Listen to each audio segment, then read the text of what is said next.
Ahora vamos a hablar de química, vamos a hablar con la doctora Valeria Edelstein, y con Valeria había quedado hace un tiempo que ella había empezado a hablar de la tabla periódica, la tabla de los elementos, y yo, como había tanta cosa para contar, le dije, mira, paremos acá, seguimos en otra oportunidad, esta es tu segunda oportunidad para hablar de la tabla. No te apresures, contalo, porque tenés tantas cosas para decir que estás desesperado, decilo despacito. Porque es algo que por ahí uno cuando lo estuvo que estudiar, quizás en la escuela, en el colegio, dice, uy, aprenderse la tabla, la verdad que ¿para qué me sirve? ¿Para qué aprenderla de memoria? No tiene sentido aprender de memoria la tabla periódica, pero es una herramienta muy poderosa porque nos habla de ciertas propiedades que se van repitiendo, de ciertas tendencias que podemos ver en los elementos y en última instancia nos permite predecir reactividad, nos permite saber qué tipo de reacciones van a estar involucradas algunos de estos elementos. Espera un segundito.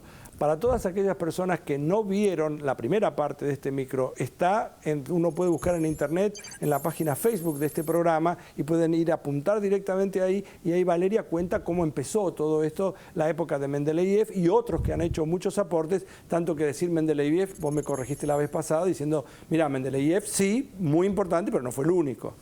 Ahora estamos, bueno, una de las cosas que habíamos mencionado era que existían, yo veo filas, que se llaman periodos, y voy a tener también columnas, que son los grupos. Grupos. Y eso es quizás lo más importante que tiene la tabla, porque si uno se para en cualquier grupo, ¿no? Vamos al grupo del carbono, por ejemplo, porque es un grupo interesante. ¿Se llama grupo de carbono de acuerdo con el que está más arriba de todos? Sí, y algunos grupos tienen nombres especiales. Por ejemplo, este grupo es el grupo de los gases nobles. ¿De los qué? Gases nobles. El helio. Helio, neón, argón, criptón, xenón. Estos gases se llaman gases nobles porque son también inertes, no reaccionan. En general, ahora se sabe que hay algunas reacciones en donde pueden estar involucrados, pero a grandes rasgos son gases que no reaccionan. ¿Son todos gases? Son todos gases. Mostrame un grupo que no sean todos gases. Que sean bueno, entonces este es el grupo de los gases nobles. Este que está al ladito del grupo de los gases nobles es el grupo de los halógenos. Se llaman halógenos. Ajá. Los halógenos, flúor, cloro, bromo, yodo, son los más conocidos. Los halógenos tienen la particularidad de ser bastante electronegativos. Eso quiere decir que atraen electrones. Entonces, los vamos a encontrar muy comúnmente formando aniones, que son átomos en donde ganamos electrones y tenemos cargas negativas. Una persona no se levanta a la mañana y dice, ¿dónde voy a encontrarme un anión? ¿Dónde está mi anión? No.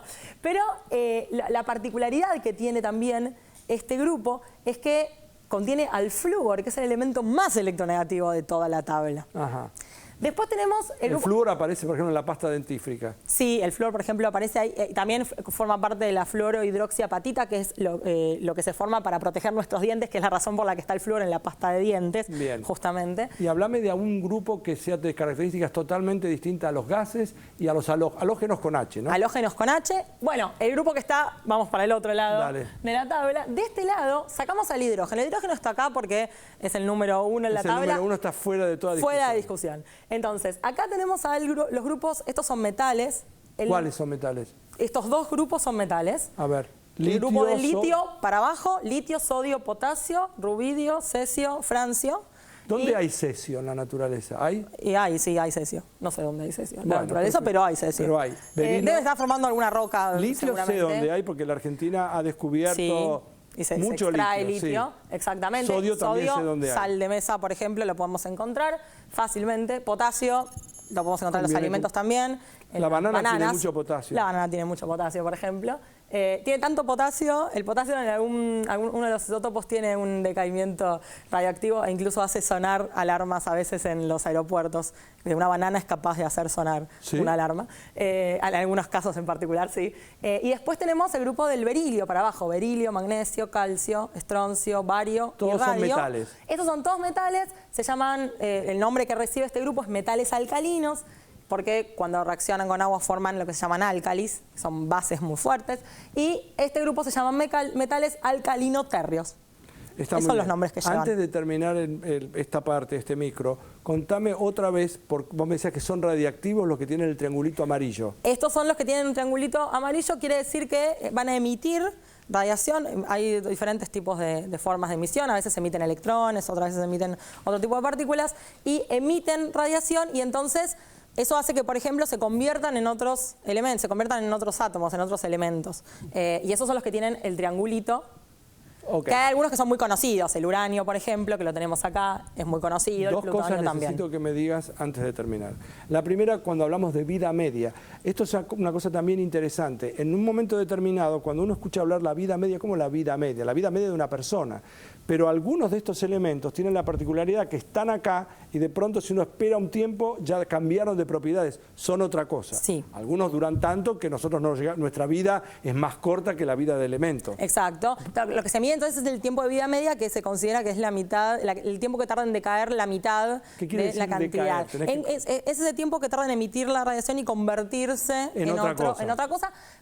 Incluso, por ejemplo, se usa mucho el carbono, uno de los isótopos del carbono, que es el carbono 14, se usa para datar, se usa para ver la edad de algo, la edad por ejemplo, de algo. De un árbol, cuando dice claro, que el árbol tiene 1000 millones de años. Exacto, tiene un límite obviamente en cuando uno mide el tiempo, pero bueno, se usa para eso y hay algunos elementos, por ejemplo, que tienen un tiempo de vida media, los átomos tienen un tiempo de vida media muy, muy corto, entonces son muy difíciles de detectar. Decime cuál es el último que está en la naturaleza. El uranio. El uranio es el elemento más pesado que tenemos, el elemento que tiene más protones en su núcleo en la naturaleza, es el elemento de número atómico 92. A partir de este elemento, estos ya son elementos que se los creó el ser humano usando lo que se llaman reacciones nucleares, haciendo reacciones sobre el núcleo de otros átomos. ¿Y tienen vida media corta? Y algunos tienen una vida, depende cuál, y depende incluso dentro del mismo elemento el isótopo. El isótopo va a ser un elemento en donde lo que cambia es el número de neutrones. O sea, el número de protones se mantiene igual, el número de electrones también, y cambia el número de neutrones.